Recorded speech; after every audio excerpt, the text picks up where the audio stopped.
Greetings ladies and gentlemen, and welcome to today's Reddit series video from the subreddit HFY called Clint Stone Ch.26 Dark, written by some guy named Ted. I opened my eyes and the world was dark. Everything hurt too. Thick, burning fire across my chest and upper body. Splintering, stabbing knives in my left shoulder. Slicing hot claws thread over my face. Everywhere was varying amounts of dull, sore, and deep pain. Every muscle ached, every joint screamed at me. But I was alive. Inhaling deeply, I savored the first breath in who knows how long. Or I tried to. The breathing tubes, feeding tubes, and whatever the hell else tubes jammed down my throat were not particularly conducive to breathing freely. Coughing violently, I flailed my arms, clawing at my mouth and neck, and I heard a sharp beeping alarms going off as the door opened, slamming against the wall with a force. My vision was obscured by something, presumably the bandages of some sort. Hands grabbed mine and held me down while a voice said, "Calm down, calm down, we'll get those out right away." They were not lying. The tubes emerged from my throat within seconds. I inhaled deeply and regretted it immediately. Breathing hurt. And I had noticed it before by my blind panic, but the slightest movement of my chest resulted in a burning pain flashing across my body, settling in my ribs and lungs. I wheezed in surprise and began breathing shallowly. I started to reach my hands towards my face to remove the thing that blocked my vision, but whoever had removed the tubes held them down again. Judging by the sound and the accent of the voice, it was a male Quantum. The distinctive deep purr underlining the words was a dead getaway. "You shouldn't move your arms. Really, you shouldn't be moving at all," the Quantum instructed. "Your injuries are quite extensive and moving aggravates the healing process." I conceded that point. I tried to vocalize, but the words got caught in my chest several times before I could say them. "Could you get rid of the bandages on my head? I'd like to see." My voice was rough and harsh, dragging at my throat as I spoke. It came out more of a whisper than conversational, but I got my point across. The Quantum paused. It was a long pause, full of apprehension and dread.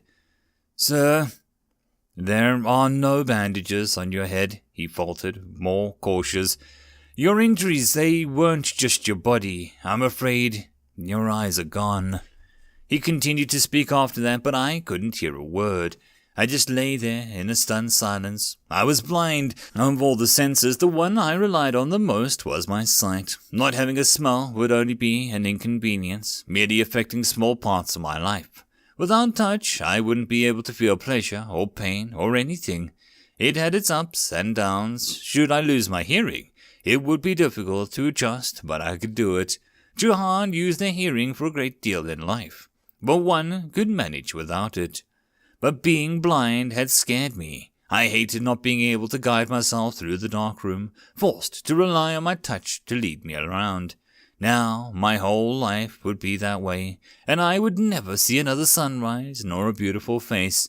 I would be forced to depend on others to help me navigate the world, and the burning in my chest intensified, and I gasped in pain.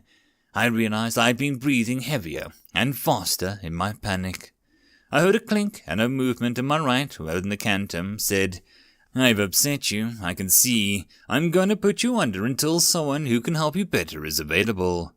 Before I could protest, I could feel my body go limp and my consciousness fade away. When it returned, I could hear voices talking outside my room. I had assumed I had a room because, while I could not see, there had been a door that I did not hear anyone else around.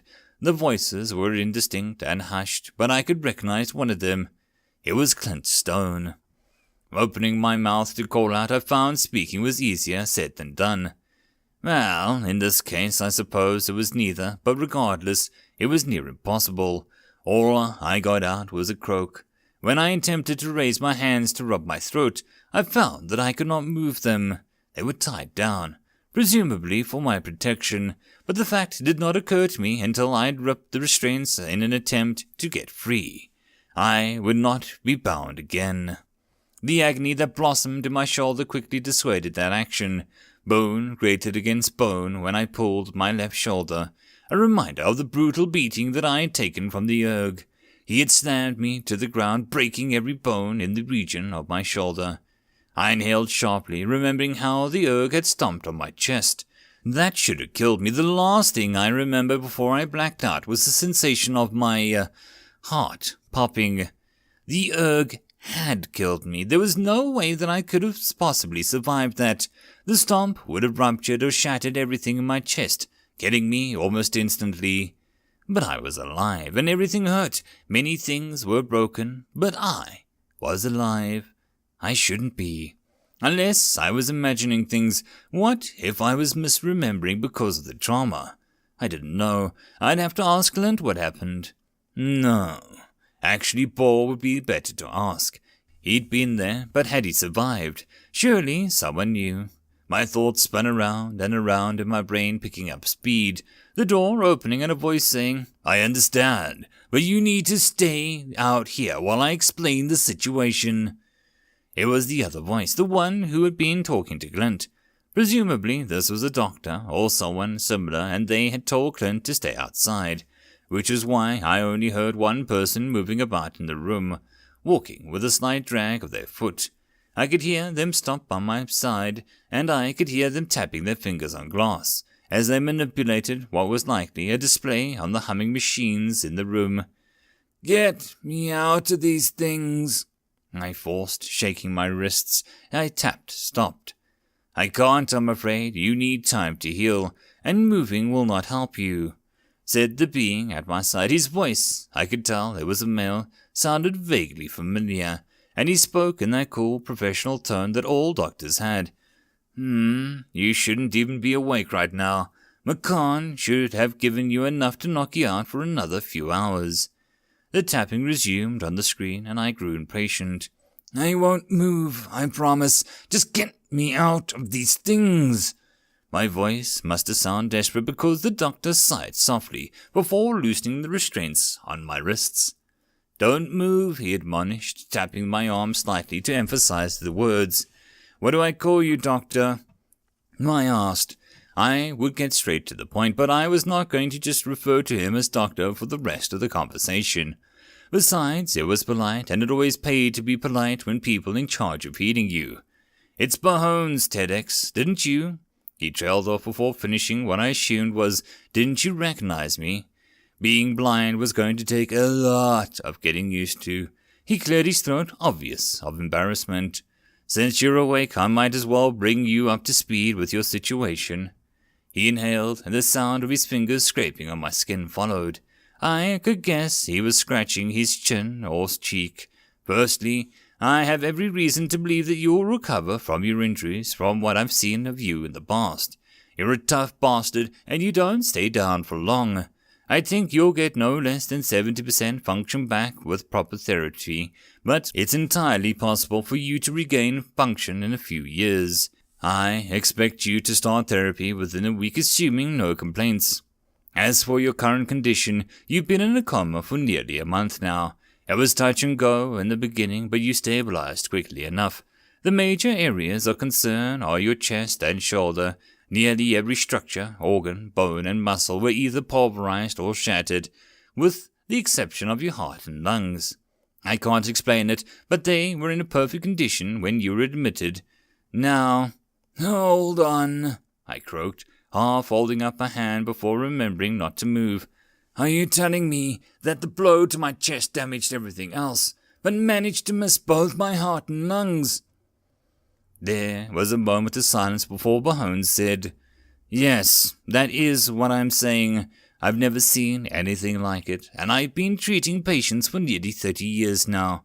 I don't know how it is physically possible, but that's what I saw."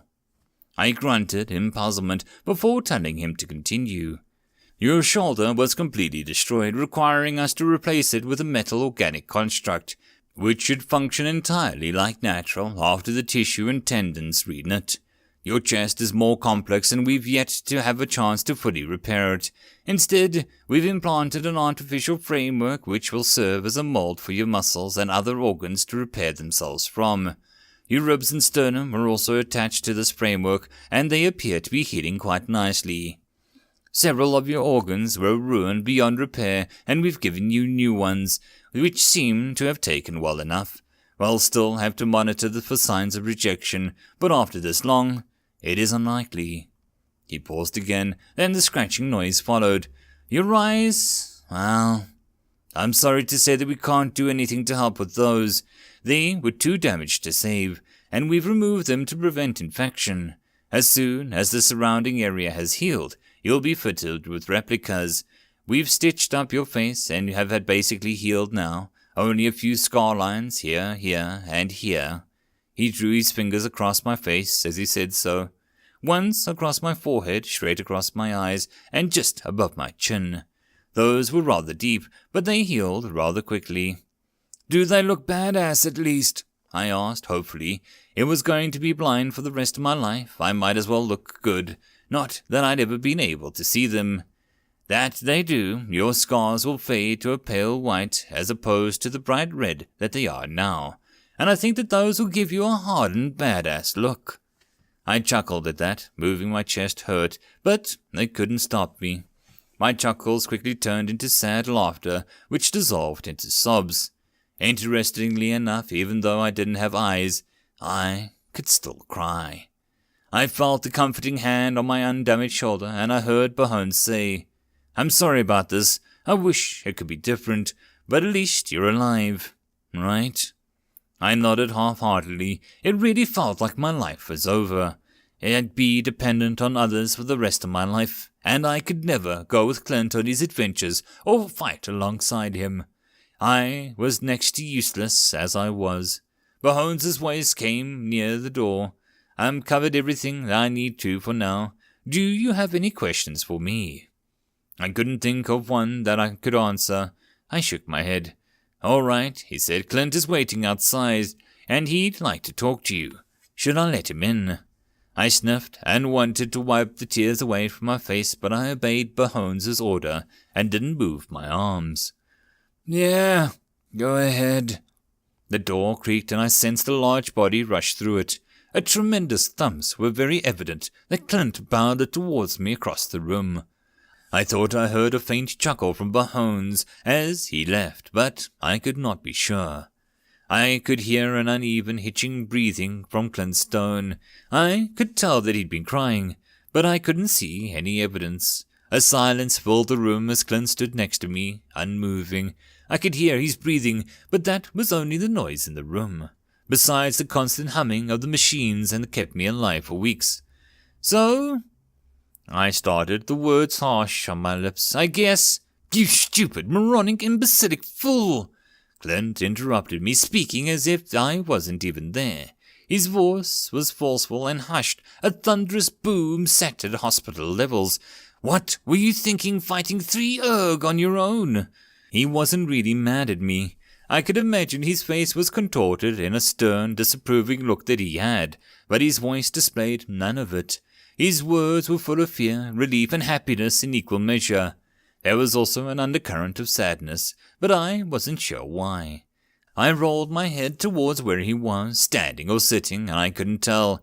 "Hey, you did it! Why couldn't I?" That drew a sharp exhale from Clint, a noise close to laughter. "I can't believe you. Everything is a challenge to be beaten, and you act like nothing can stop you." I narrowed my brows at him. The lack of eyes and eyelids made the action feel very odd. "Says Clint Stone, you're the one who killed the dragon and rode another one." He didn't say anything, but I heard him grumble. "Thank you," I said, "for saving me." "What?" he asked, sounding surprised. I could see his brow furrowing in his voice. "I didn't save you. I didn't even know that you were injured until after we took the ship." "Then who?" "Bor did, and that medic, Malak, something like that. Bor tells me that he was the one who saved you." Malak had saved him. Well, logically it did make sense. He was the medic after all, but I'd never heard of a medic fixing a ruptured heart. "What did he do?" I asked Clint. "What do you mean?" "I assume he did medic things, bandages, needles, and all of that." "Clint, I was dead. There was no way for a medic to save me." "Dead? No, you can't have been. People can't come back from the dead. I think I might have been. The erg stomped on my chest, Clint. I've seen what damage you can inflict with your foot, and you're not nearly the size of an erg. The last thing I remember before I lost consciousness was the sensation of my heart popping. Even though I couldn't see it, I could tell that Clint winced.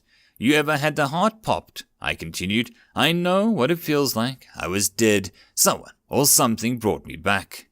I could hear Clint mumble under his breath. Had I been any other species, I likely wouldn't have been able to hear it. But I was a Jahan, and Jahan had the best ears in the galaxy. Then Bor wasn't imagining it. Bor wasn't imagining what? I asked. Clint inhaled in surprise. I can still hear, I lost my eyes, not my ears. He said that he saw Mylak use magic to save your life. Of all the things I'd been expecting, or had even been willing to accept, magic was not one of them. I laughed shallowly, avoiding the stress in my chest. Did he get hit over the head in the fight? There is no such thing as magic. I said as much to him when he told me, but he insisted that Mylak reached into your chest and healed you. He even told Bor that he rebuilt your heart and lungs. Shaking my head, I said, but there is no such thing as magic. I half shrugged before the pain made me stop. Still, now that we know why I'm alive and my heart and lungs are in perfect condition, some medic used a technology unknown to heal me. Any sufficiently advanced technology is indistinguishable from magic, Mint muttered. What? Nothing, just an old Earth saying. Seemed appropriate here. My stomach growled loudly at me, and I placed my hand on it in surprise, having not noticed my hunger earlier. Do you suppose there's any food around this place? I asked Clint. I'm starving. There's some in the cafeteria, he replied. I can go get some if you like. Don't know if I should eat anything without Barhones' say so. My insides are pretty much mush anyway, from what he says. Yeah, you're probably right. Their discussion lapsed into trivial things, the weather and such. It had been such a long while since he'd had a chance to sit and talk about nothing. Several months, in fact. We sat there, he sat there, I lay there unable to leave, 4 hours, just talking and enjoying each other's company. I wasn't going to be seeing much of Clint in the future, and I wouldn't be seeing much of anything. But Clint wasn't going to be around often. There were bandits to worry about, and the upcoming war. Unless I was greatly mistaken, there were little more than 3 months before the rebellion was going to declare war in the Swarm Empire, launching the galaxy to its final hope for freedom. I would have to get used to being sidelined. A blind Jahan was no place on the battlefield. But perhaps there were other ways that I could help. I was about to bring up what the door to my room swung open and someone hurried in. Captain, there's been news about Dewar. He's back. From the voice, I could tell it was Bor. He was breathing slightly heavier than normal, likely from running from wherever he had been found out. Where is he? Clint asked. Bring him here. It seems Vienna was hurt on the way here. He's not leaving her side. They've been in Numamabi for days. She's just got out of surgery. I don't know anything else. There was a pause, and I could tell that Clint was trying to think over, then trying to decide if he should go to Dewar or if he should stay here. I decided for him. Go, I said, nodding my head towards the door. I'll be fine for a few hours. Stay any longer, and I'll send a search party, though. He chuckled at that, and Clint asked, Which room, Bor? I can just take you. That's fine. I can handle it. Which room? 6294. 6th wing, 2nd floor. I've been there before, perhaps too many times. All right. Clint left, leaving the room feeling just slightly diminished. Despite my blindness, I could still tell the room was emptier when Clint had been in it. Bor, you still there? I called out. I wanted to ask him more questions about Mylak and his magic of his. I'm here. Do you need anything? He sounded concerned, the kind of concern you felt for an old invalid. Oh, enough of that, I said, perhaps a bit more harshly than I intended. I'm not dying. He sounded confused at my response. Sorry, just venting a little of my anger. Don't treat me like I'm dying is all I ask. Oh, The rustling of clothes and the tapping of boots told me that Paul had walked around the bed and was now in the spot that Clint had occupied. There was a creak of wood that I assumed where Paul had sat in a chair. "It's been a while," I said jovially, attempting to break the albeit ready thin tension. Paul chuckled. "Only a month. So catch me up. Anything interesting happened since I took the long nap?" "He didn't tell you. That couldn't be. Clint didn't hide things from me." "What?" "Lady Knight. She's dead." "What?" I shouted, nearly sitting up before the pain forced me down. "How? When? Who?" "As I understand it, she was on a diplomatic mission and she went through the pirate space. Her ship's been missing for a few weeks now, and the pirates in the area don't take prisoners." I nearly didn't believe him. There was no way a Jane was dead. She couldn't be. She would have stared the pirates into submission or negotiated her way out. It just wasn't possible. But I knew Boar wouldn't lie like that. "How'd Clint take it?" I asked, dreading the answer. Evidently, he had not reacted too badly, as he was still here, and I hadn't heard the Swarm Empire going down in flames. "He killed the station." "He... what?" I could hardly believe it myself, but he boarded a Swarm military space station and killed every living being on board, and then he blew it up. A station by himself. He had not handled it well. Not at all. I could not blame him, though. Everyone had their breaking point, and Clint was far beyond his. First his planet, his family, his Recon, and now Jane. If anything, how far past his breaking point Clint Stone had showed how strong he was. "Did he go hollow?" I asked before I could think. "What? I could tell from Ball's voice that once he understood what I was talking about, he knew, and there was nothing quite as terrifying as Clint Stone so filled with rage that he was calm and empty. "And he spent a week like that?" "A week?" Ball asked, evidently confused. "You said Jane died a week ago, and he's not hollow right now. I assume he'd been hollow since then. It takes him a while to come back. If it was less than a week, that must mean that he's getting better at it." "TEDx, Clint wasn't hollow, as you put it. Since he found out that you were hurt, he was like that for almost a month. He only came out of it because he heard that you were awake." I froze. What little parts of my body could still move locked into place with revelation. What had that done to Clint, to be in such a state of black rage for a month? What had he done? How many what? How many did he kill, maim, and slaughter? Clint Stone is not a gentle being. Boar inhaled.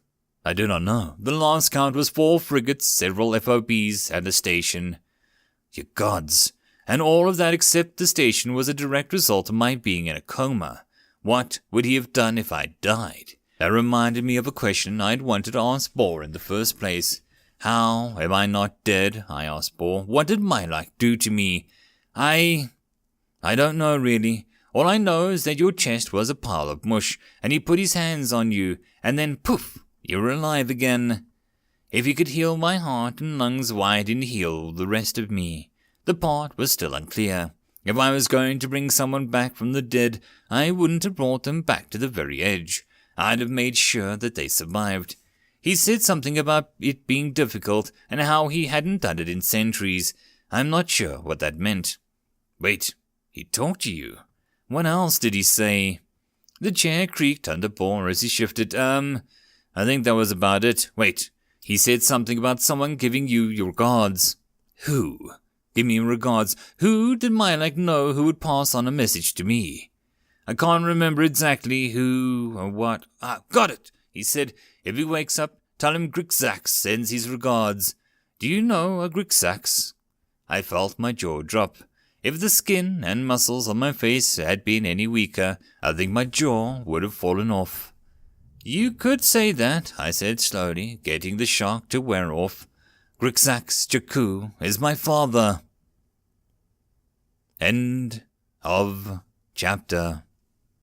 I hope that you enjoyed, and if you did, please consider subscribing. If you wish to support the author, there is a link to the original story, so pop over there and give him your support. If you wish to support this channel, however, there are a few ways to do so. The best and easiest would be to share this video with other people, as well as liking, subscribing, and leaving a comment. All of these things tell the algorithm that this channel is at least vaguely interesting, and that may share it with other people. If you wish to support the channel in some other manner, watching my other videos would also help tremendously. Or, if you really like, there is a link down below to leave a tip, or to join the Patreon. Any and all support is very much appreciated. And I hope that you all have a good one until the next time, and I'll see you then. Cheers.